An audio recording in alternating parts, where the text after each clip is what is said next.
Now we are going to see about synthesis methods of nanomaterials. There are several processes used to create nanomaterials. On that, two main approaches are used in nanotechnology. They are top-down approach and bottom-up approach.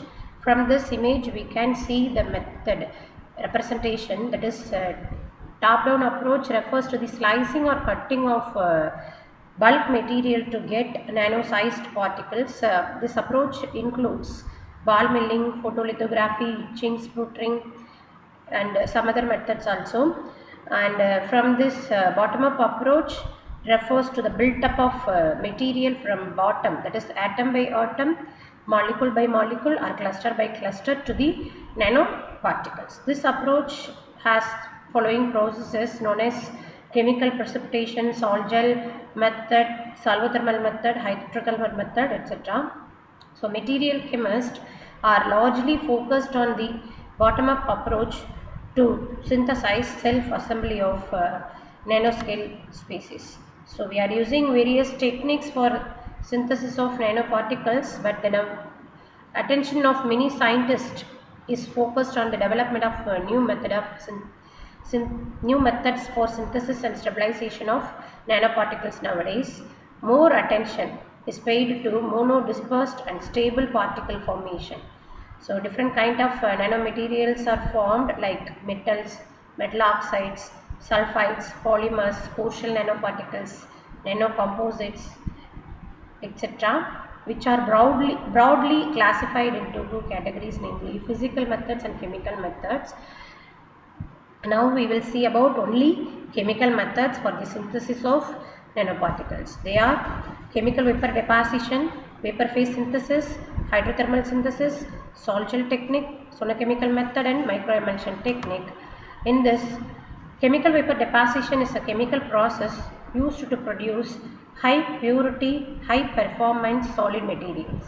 The process is often used in the semiconductor industries to produce thin film nanoparticles. In a typical CVD, that is chemical vapor deposition process, the wafer, that is the substrate, is exposed to one or more volatile precursors which react or decompose on the substrate surface to produce the desired deposit. Frequently, volatile byproducts are also produced, which are removed by gas flow through the reaction chamber. Next, we will see about vapor phase synthesis. In vapor phase synthesis of nanoparticles, the formation of nanoparticles takes place in glass phase. In this synthesis technique, the condensation of atoms and molecules is carried out. The vapor phase synthesis is not new, and many multinational companies have been using flame reactors for decades for producing large quantities of nanoparticles. So the flame reactors were used for forming various nanoparticles such as carbon black and titanium dioxide. Hydrothermal synthesis can be defined as a method of synthesis of single crystals which depend upon the solubility of minerals in hot water under high pressure. The crystal growth is performed in an apparatus consisting of steel pressure vessel called as autoclave, in which a nutrient is supplied as along with water. A gradient of temperature is maintained at the opposite ends of the growth chamber so that the hotter end dissolves the nutrient and the cooler end causes seeds to take additional growth. Possible advantages of the hydrothermal method over the other types of crystal growth include the ability to create crystalline phases which are not stable at the melting point. Also, materials which have a high vapor pressure near their melting point can also be grown by the hydrothermal method. The method is also particularly suitable for the growth of large, good quality crystals while maintaining good control over their composition. Next, we will see about chemical precipitation method. Certain soluble inorganic materials can be removed by the addition of suitable reagents to convert the soluble impurities into insoluble precipitates.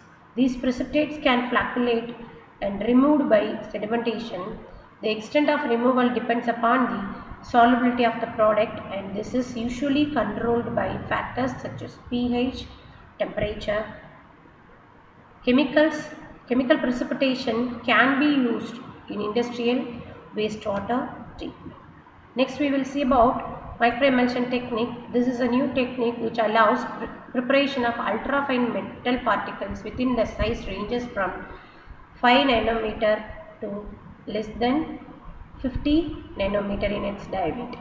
The rate of particle nucleation is a function of the percolation degree of microemulsion droplets. Besides a short introduction into some aspects of the microemulsion types in the formation, we mainly focus on kinetics of metallic particle formation.